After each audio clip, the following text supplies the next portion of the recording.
Financial sector reforms में first change आया था, change in the role of RBI. RBI के रोल में क्या क्या चेंजेस आए थे, कैसे उसको रेगुलेटर से फैसिलिटेटर बनाया गया था फाइनेंशियल सेक्टर रिफॉर्म्स में।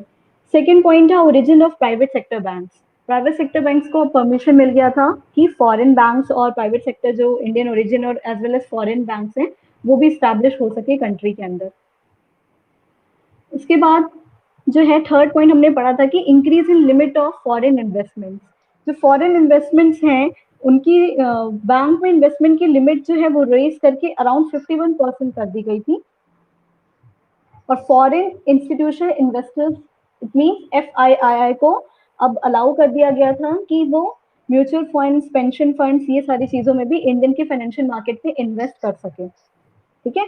और इसके बाद भी इतने सारे परमिशन देने के बाद भी आरबीआई जो था कुछ कुछ ऐसे सर्टेन एस्पेक्ट्स थे जहां पे उनके पावर्स को अपने पास खुद के पास रखा हुआ था, रिटेन किया हुआ था, सो दैट जो अकाउंट होल्डर्स हैं और जो नेशन है उनको सेफ गार्ड कर सके, उनको बचा सके, सो दैट की सारा पावर और कंट्रोल अगर दे दिया जाएगा प्राइवेट सेक्टर और फॉरेन इन्वेस्टर्स को तो वो मैनिपुलेट भी कर सकते हैं। फोर्थ पॉइंट क्या था, ईज इन एक्सपेंशन प्रोसेस, कि कैसे जो है वो बैंक्स को फ्रीडम दी गई थी न्यू ब्रांचेस सेटअप करने के लिए बिना आरबीआई से प्री अप्रूवल लिए, है ना, बार बार परमिशन और लाइसेंस लेने की जरूरत नहीं थी अगर उन्हें एक्सपेंड करना था अपने ब्रांचेस और जो है न्यू ब्रांचेस सेटअप करने थे या एक्सपेंड करना था। फिर थर्ड पढ़ते हैं, थर्ड रिफॉर्म क्या हुआ था लिबरलाइजेशन में। थर्ड जो है सेक्टर पढ़ते हैं टैक्स रिफॉर्म। ठीक है। टैक्स रिफॉर्म का मतलब होता है reform in government taxation and public expenditure policies which are collectively known as fiscal policy. ये जो टैक्स रिफॉर्म है, अगर गवर्नमेंट के टैक्सेशन और फिस्कल पॉलिसी में रिफॉर्म आते हैं, चेंजेस आते हैं, बदलाव आते हैं, तो उसको हम एक साथ इनको टैक्सेशन और पब्लिक एक्सपेंडिचर पॉलिसी को हम फिस्कल पॉलिसी के नाम से भी जानते हैं। ठीक है। अगर फिस्कल पॉलिसी की बात हो रही है इसका मतलब है वो वहां पे टैक्सेशन और एक्सपेंडिचर पॉलिसीज के चेंजेस की बात हो रही है। Is it clear? जनरली हमें पता है कि क्या होता है, टैक्स जो है वो टू टाइप्स के होते हैं, है ना। एक होता है डायरेक्ट टैक्सेस एंड दूसरा other is indirect taxes. Now, can anyone of you explain what is direct taxes?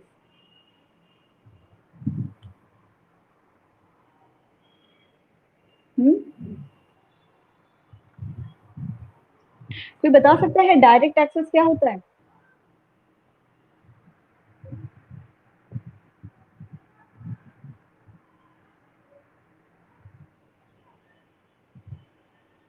थोड़ा बहुत हमने मैक्रो वाले बुक में भी पढ़ा था कि डायरेक्ट टैक्सेस क्या है। देखो, डायरेक्ट टैक्सेस वो टैक्सेस होते हैं जो कि किसी इंडिविजुअल के इनकम के ऊपर होता है या किसी बिजनेस के प्रॉफिट्स के ऊपर होता है। जैसे अगर हम इनकम टैक्स की बात करेंगे तो इनकम टैक्स कौन पे करता है? इनकम टैक्स जो है वो कोई इंडिविजुअल पर्सन है, वो जितनी भी अपनी इनकम साल में पूरी जितनी इनकम अर्न करता है उसके ऊपर टैक्स पे करता है, उस टैक्स को बोलते हैं इनकम टैक्स, है ना। इनकम टैक्स हो गया। उसी तरीके से कोई अगर इंडिविजुअल की जगह कोई इंटरप्राइज है यानी कोई बिजनेस इंटरप्राइज है, वो पूरे साल में जितना प्रॉफिट बनाता है कंपनी, कोई ऑर्गेनाइजेशन या कोई कंपनी पूरे साल में जितनी भी प्रॉफिट बनाती है उस प्रॉफिट के ऊपर भी उसको कुछ टैक्स पे करना पड़ता है, वो टैक्स होता है कॉर्पोरेट टैक्स।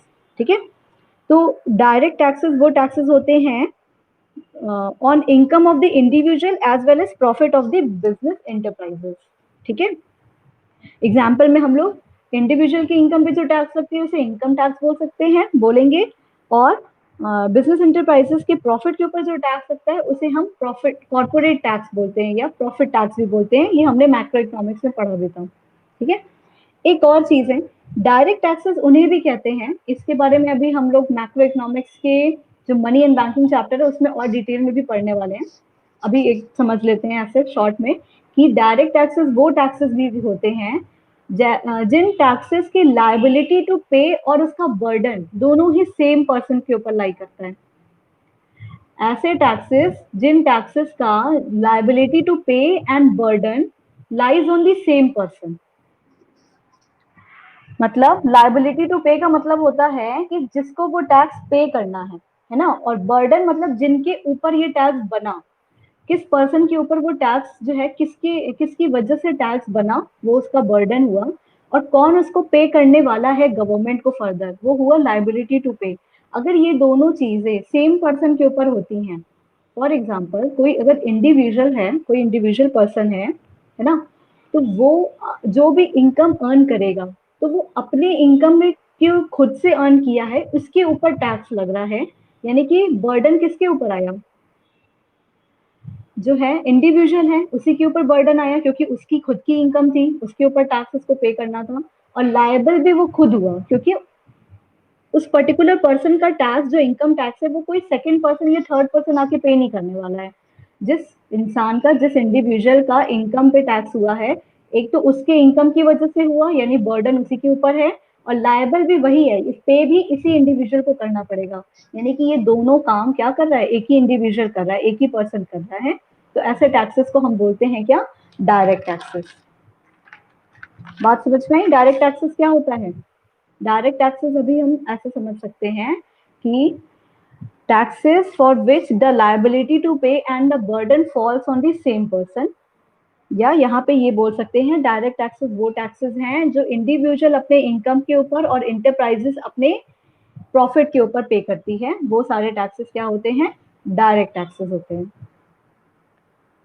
इनडायरेक्ट टैक्सेस क्या होता है, इनडायरेक्ट टैक्सेस में refers to those taxes which affect the income and property of person through their consumption expenditure, है ना।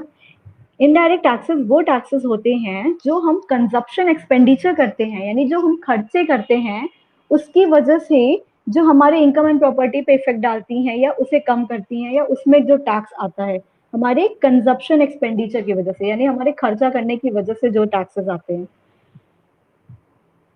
इनडायरेक्ट टैक्सेस जो है ना, जनरली वो गुड्स एंड सर्विसेज के ऊपर लगते हैं, ना कि हमारे इनकम के ऊपर लगते हैं या प्रॉफिट के ऊपर लगते हैं।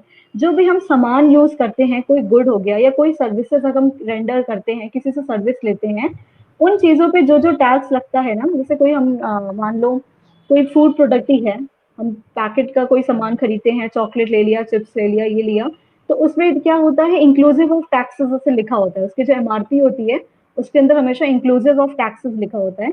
इसका मतलब है कि वो जो हम एमआरपी पे कर रहे हैं, हम जो जो पैसा दे रहे हैं इस चॉकलेट के पैकेट को खरीदने के लिए, उसके अंदर हम टैक्स के अमाउंट को ऑलरेडी इंक्लूड कर रहे हैं, तो वो टैक्सेस इनडायरेक्ट टैक्सेस होती हैं।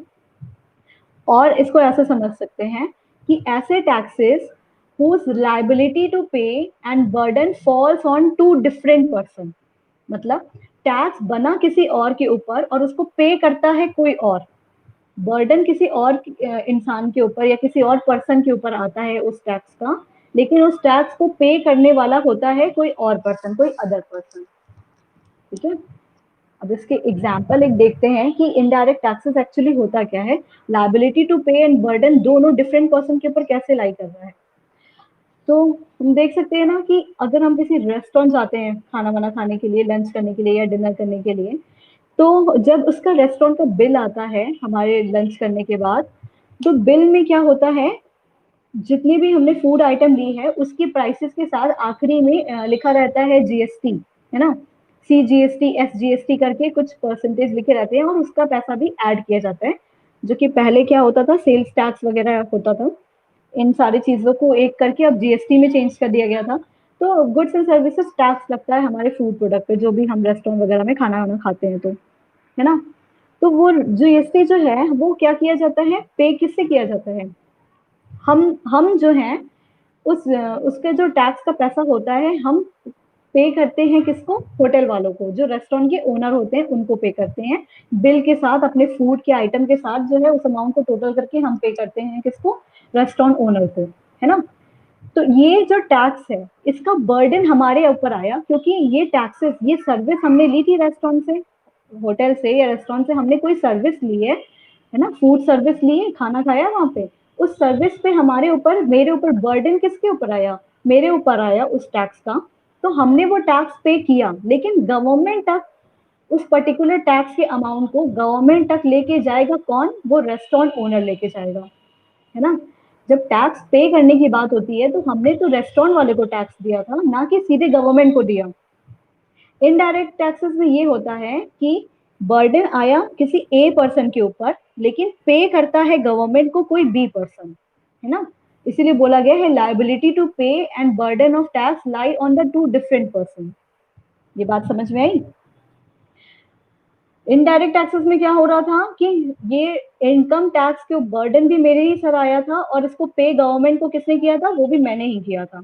बट इनडायरेक्ट टैक्सेस में ऐसा होता है कि बर्डन किसी और के ऊपर होता है और उसको पे जाके कोई और करता है।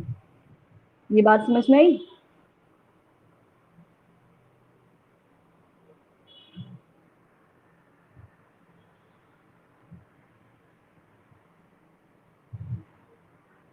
इनडायरेक्ट टैक्सेस के कुछ एग्जांपल लिखे हुए हैं यहाँ पे। सेल्स टैक्स हो गया, VAT, value added tax, custom duty, ये सारे क्या होते हैं, इनडायरेक्ट टैक्सेस होते हैं, क्योंकि इनकी लायबिलिटी एंड बर्डन दोनों डिफरेंट पर्सन के ऊपर लाई करती है। ये वर्ड इतनी बार रिपीट हो रहा है क्योंकि इसकी डेफिनेशन पूछती है और इसको इसी तरीके से लिखना भी होता है, अदरवाइज इनकम्प्लीट होता है आंसर हमेशा। The major tax reforms made are, tax reform में मेजर टैक्स रिफॉर्म्स आया क्या, क्या क्या रिफॉर्म्स लाए गए। ये तो पहले डायरेक्ट टैक्स क्या होता है, इनडायरेक्ट टैक्स क्या होता है, इसके बारे में बात हो गई थी। टैक्स रिफॉर्म्स में क्या क्या चीजें हुई थी, सबसे पहला रिडक्शन इन टैक्सेस, टैक्सेस को रिड्यूस किया गया था। There was high tax rate before 1991 and in these reform tax rate have been reduced to encourage savings। क्या किया गया था 1991 के पहले ना बहुत ही हाई टैक्सेस होते थे, हर चीजों के ऊपर टैक्स का रेट बहुत ज्यादा हुआ करता था। तो टैक्स रिफॉर्म जब लाया गया तो टैक्सेस को रिड्यूस किया गया सो दैट जो लोग हैं यहाँ के जो पॉपुलेशन है वो चाहे डायरेक्ट टैक्स हो या इनडायरेक्ट टैक्स हो उसमें सेविंग भी कर सके, टैक्स में कुछ पैसा बचा के अपना सेविंग्स भी कर सके, इसलिए किया गया था। फिर सेकंड पॉइंट है reforms in indirect taxes. Indirect taxes में क्या क्या रिफॉर्म्स आए थे, considerable reforms in the field of indirect taxes has been made, मतलब कि इनडायरेक्ट टैक्सेस में भी बहुत तरीके के चेंजेस आए थे, उसके परसेंटेज को कुछ कम कर दिया गया था, है ना। और उसमें जो है कुछ चीजों के ऊपर से वो टैक्सेस हटा दिए गए थे, तो ये सारी चीजें की गई थी। फिर बोल रहा है सिंप्लीफिकेशन ऑफ प्रोसेस।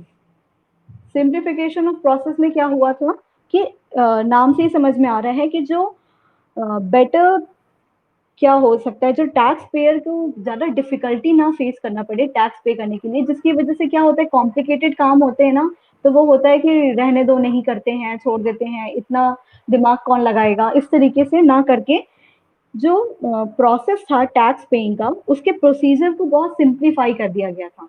अब जो है ज्यादा कॉम्प्लिकेटेड नहीं रह गया था, टैक्स पे करना काफी सिंपल बना दिया गया था, ये किया गया था सो डैट ज्यादा से ज्यादा लोग अगर उनकी टैक्सेबल इनकम है या उनके ऊपर टैक्स इनडायरेक्ट टैक्स पे करना है तो उन्हें ज्यादा डिफिकल्टी ना फेस करना पड़े, वो सिंपली टैक्स पे कर सके अपना। Is it clear? Yes ma'am. Okay, now next है हमारा foreign exchange reform. Next point है foreign exchange reform. Foreign exchange reform में क्या हुआ था, फॉरेन एक्सचेंज का मतलब पता है क्या होता है? हाँ, कल भी बताया गया था। फॉरेन एक्सचेंज मतलब किसे बोला गया है, करेंसी को बोला गया है, ठीक है। जो फॉरेन एक्सचेंज है, जिन जिन करेंसी को हम या तो फॉरेन कंट्री की करेंसी हमारे कंट्री में आती है या हमारी कंट्री की करेंसी जो है वो फॉरेन कंट्री में जाती है, उसी चीजों को फॉरेन एक्सचेंज बोला गया है। उसमें क्या क्या रिफॉर्म्स आए थे, डिवैल्यूएशन ऑफ रूपी, रूपी की वैल्यू को डिवैल्यू किया गया था, रूपी को डिवैल्यू किया गया था, है ना। इसको बहुत अच्छे से समझ में आएगा ना जब बैलेंस ऑफ पेमेंट वाला चैप्टर हम लोग पढ़ेंगे मैक्रो इकोनॉमिक्स में। अभी बस ऐसे समझते हैं डिवैल्यूएशन करने का मतलब होता है अगर हम फॉर एग्जांपल डॉलर के प्राइस से इंडियन रुपी को कंपेयर करते हैं तो इंडियन रुपी जो है वो और डिवैल्यू हो गई है। डिवैल्यू होने का मतलब है रुपी जो है वो डॉलर के मुकाबले सस्ती हो गई है, ठीक है। इससे क्या होता है जब फॉरेन जो इन्वेस्टर हैं या फॉरेन बायर्स हैं उनको अगर रुपी का वैल्यू डिवैल्यू नजर आता है या डिवैल्यू हो जाता है तो वो क्या करते हैं, वो हमारी कंट्री के अंदर से गुड्स को खरीद के अपनी कंट्री में ले जाना शुरू कर देते हैं और ज्यादा। समझ में आया? हमारी कंट्री से गुड्स एंड सर्विसेज को लेके जाना चाहते हैं अपनी फॉरेन कंट्री में। मतलब इसका है एक्सपोर्ट बढ़ जाता है। जब रुपी की वैल्यू डिवैल्यू होती है तो इसका मतलब है कंट्री में एक्सपोर्ट की वैल्यू बढ़ जाती है। ठीक है, तो फॉरेन एक्सचेंज रिफॉर्म में सबसे पहले काम ये किया गया कि रुपी को डिवैल्यू किया गया, जिसकी वजह से क्या हुआ, एक्सपोर्ट जो है कंट्री में इंक्रीज हुआ। इससे जो बैलेंस ऑफ पेमेंट पे डिक्लाइन डेफिसिट की कंडीशन चल रही थी, उस क्राइसिस को ठीक करने के लिए ये काम किया गया था। ये बात समझ में आई?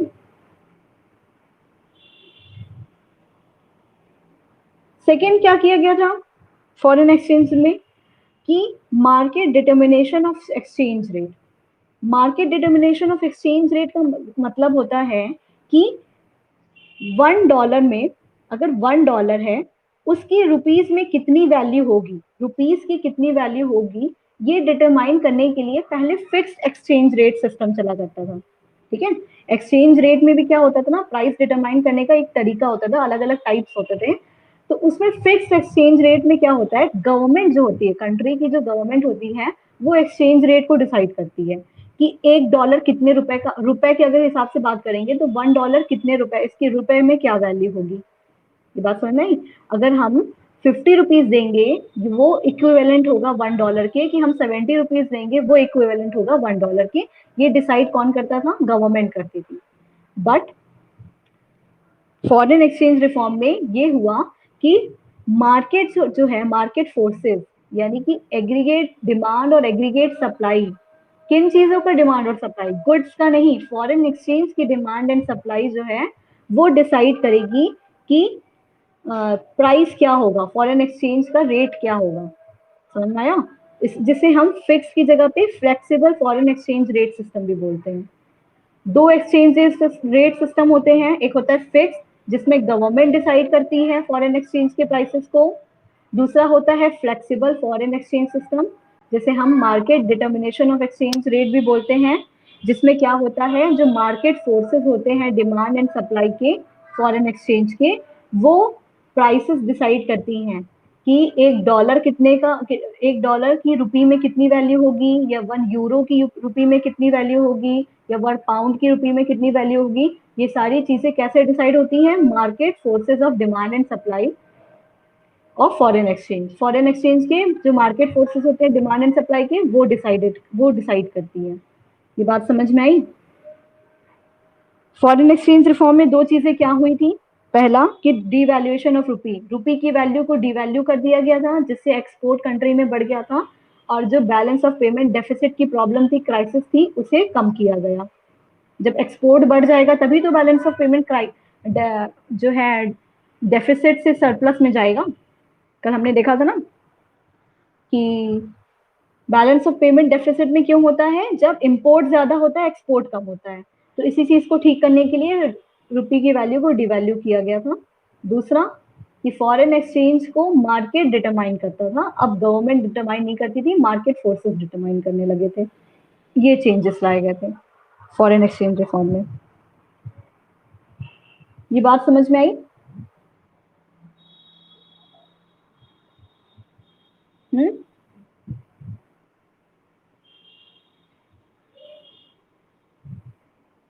इसमें कोई प्रॉब्लम है?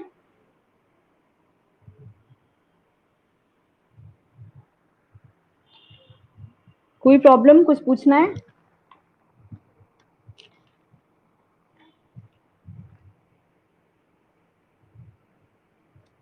फिर एक है लिबरलाइजेशन में, एक लास्ट पॉइंट बचा हुआ है, trade and investment policy reform.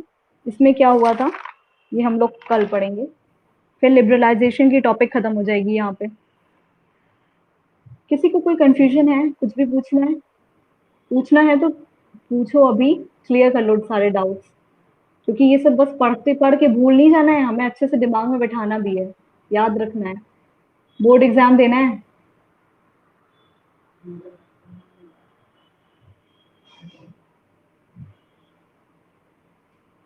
कोई डाउट अभी नहीं है तो कोई बात नहीं, नोट्स को एक बार फिर से पढ़ना सारे लोग अपनी लैंग्वेज में अपने आप से। उसके बाद बुक से स्टडी करना बहुत जरूरी है, बुक से भी पढ़ना है। फिर अगर एक बार दोबारा से थोड़ी देर बाद पढ़ोगे कोई प्रॉब्लम आएगी तो फिर मेरे से पूछ लेना। हाँ प्रिया बोलो।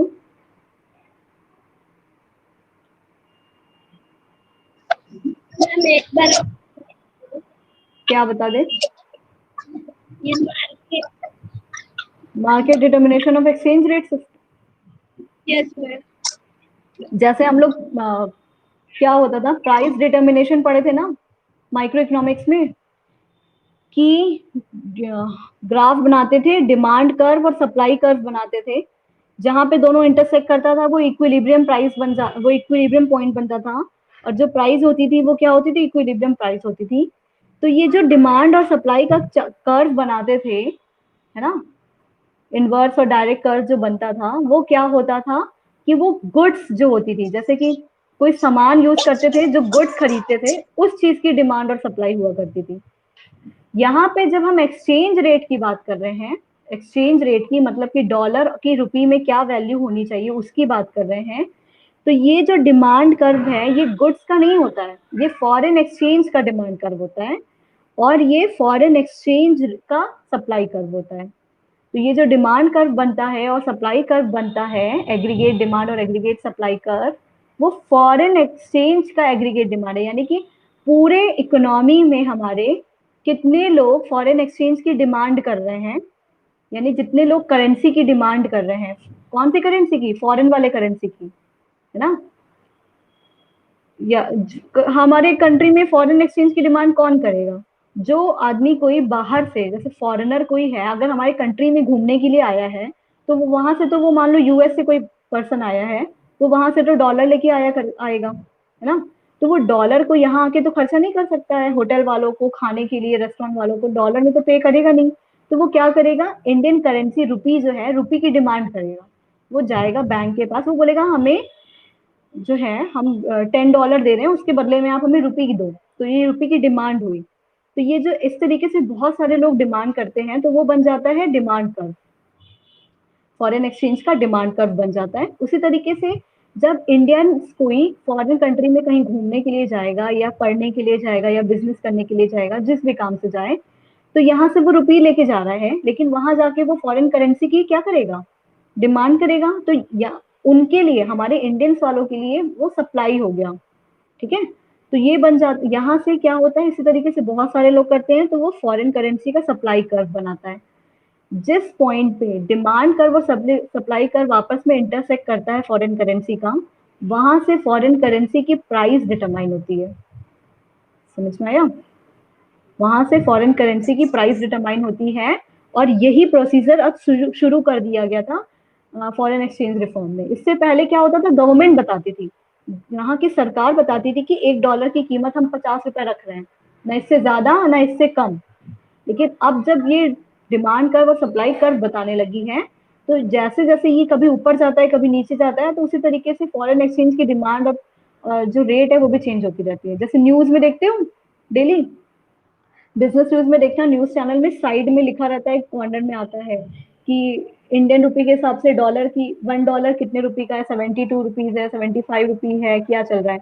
और हर टाइम देखेंगे वो ऊपर नीचे कुछ पॉइंट डेसिमल में ऊपर नीचे कुछ ना कुछ चेंज करता रहता है, फ्लक्चुएट करता रहता है, ठीक है। तो जब न्यूज देखना अगली बार से, तो देखना कि डॉलर जो फॉरेन करेंसी है उसमें रुपी की वैल्यू का क्या एक्सचेंज रेट सिस्टम क्या चल रहा है, हमेशा फ्लक्चुएट कर रहा है, हर मिनट पे, हर घंटे पे, हर दिन पे चेंज होता रहता है, ठीक है।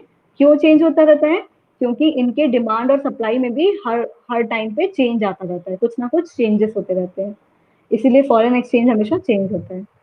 आज क्या कीमत है, आज $1 और इंडियन रुपी का क्या एक्सचेंज रेट चल रहा है, क्या रेट है, अभी जाके क्लास ओवर होने के बाद गूगल पे सर्च करो कि आज पर्टिकुलर 8 जून को क्या रेट चल रहा है $1 का इंडियन रुपी के हिसाब से, पता चल जाएगा। फिर कल फिर से करना ना, देखना दोनों के प्राइसेस में कितने डिफरेंस आया, ठीक है। ये बात समझ में आई? Yes ma'am. ओके। इकोनॉमिक्स पढ़ रहे हो ना, थोड़ा सा मार्केट न्यूज भी देखना शुरू करो सब लोग। उसमें बहुत सारी चीजें देखोगे तो पता चलेगा कि ये जो टर्म हम लोग यूज कर रहे हैं इसका यूज कहाँ होता है, टैक्स क्या होते हैं, कैसे कैसे टैक्स पे किए जाते हैं, जीएसटी में क्या कौन कौन सी चीजें को इंक्लूड किया जाता है, जीएसटी जो है उसमें कितने टैक्स स्लैब बने हुए हैं, किन किन चीजों पे 0% टैक्स लगता है, किन किन चीजों पे 5% टैक्स लगता है। ये सारे क्वेश्चन वाइवा क्वेश्चन में पूछे जाते हैं, वाइवा में, इकोनॉमिक्स के एग्जाम में। तो ये एक दिन में नहीं याद होने वाली चीजें हैं, ये हर दिन हमें न्यूज में देखते रहना है, और हर दिन हमें फाइनेंशियल न्यूज, इकोनॉमिक से रिलेटेड न्यूज भी देखते रहने हैं, मार्केट में क्या चल रहा है। ठीक है, तो ये सारी चीजें आदत डालो, घर में बैठ के आराम से ये सब कर सकते हैं हम लोग। चलो फिर बाकी कल कंटिन्यू करेंगे। Thank you.